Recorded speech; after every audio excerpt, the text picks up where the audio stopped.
Ang video na ito ay tuturuan ko kayo kung paano tayo mag-cancel ng order dito sa ating Shopee account. So ito lang yung ating gagawin kapag gusto natin i-cancel yung order natin. Open natin yung ating Shopee account. So ito, yung to pay, ito yung babayaran natin. So i-cancel natin to. Click lang natin yung cancel muna. Dito yung profile natin. So click natin yung to pay. Okay, dito naman yung i-cancel nating order. So, ito yung order natin na hindi nababayaran. So, click lang natin yan, yung order natin. Dito ay i-scroll down lang natin. Hanapin natin yung cancel order. So, click natin yung cancel order. Tapos, yung reason kung bakit natin i-cancel. Tapos, click natin yung confirm. Same process pa rin dun sa, so, na-cancel na yung ating order. So, same process yung dalawa is i-cancel ko ulit yung isa.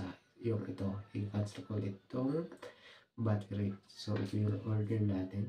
Scroll down, tapos hanapin natin yung cancel or order, tapos yung reason kung bakit natin i-cancel, tapos confirm.